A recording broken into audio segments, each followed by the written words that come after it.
उस सखी ने कहा इनका माथा देखा है। उस समय अगहन का महीना था। कौन सा महीना था? हाँ, अग माने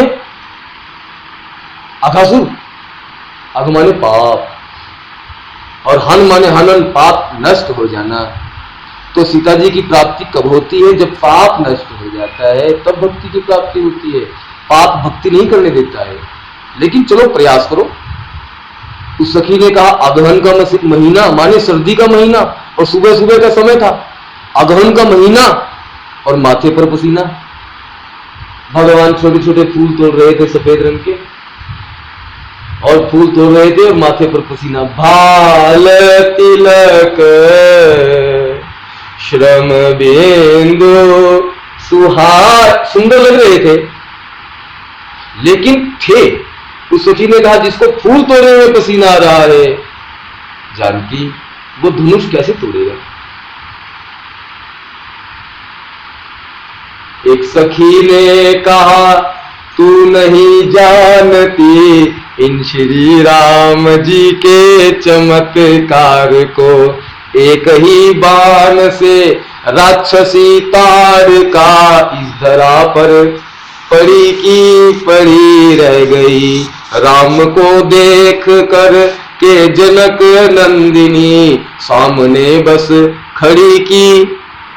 जब नजर से नजारा हुआ, चार अखियां लड़ी की। प्रेम से बोलो सियापति रामचंद्र भगवान की। सीता जी तो चली गई। लक्ष्मण जी ने भगवान से पूछा, भगवान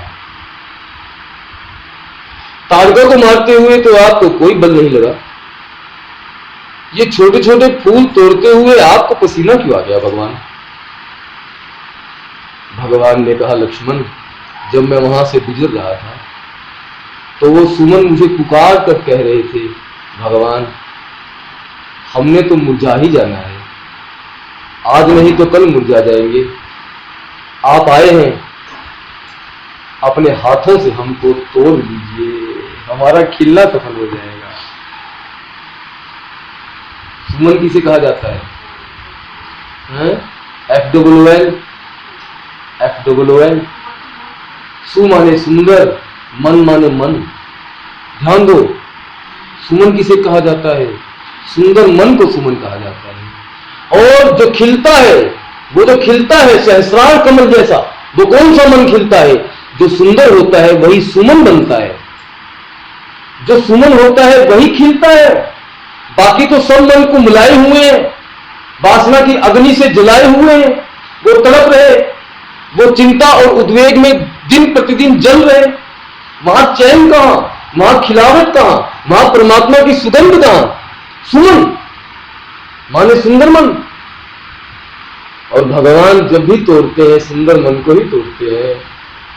ध्रुव के जीवन में कितना कष्ट आया, विभीषण को लात लगी, प्रहलाद को कितना सताया गया, मीरा को कितना सताया गया, नरसिंह जी की कितनी परीक्षा ली गई, हरिश्चंद्र जी महाराज को चंडाल के हाथों बिकना पड़ा, कोई आरे से काटा जा रहा, कोई गर्म तवे पे जलाया जा रहा। ये भक्तों का जीवन चरित्र है जी। और तुम सुख की कामना में लोलुप हो रहे, तुम मखमली गद्दों के लिए मर रहे, तड़प रहे, तुमको परमात्मा को कोई ख्याल नहीं, तुम परमात्मा के लिए कष्ट नहीं उठाना चाहती हो। बच्चों के लिए जो कष्ट तुम उठाती हो, तुमको उसमें सुख मालूम पड़ता है, जबकि वो दुख है। परमात्मा के लिए तुम दुख नहीं उठाना चाहती हो, जबकि वो सुख है।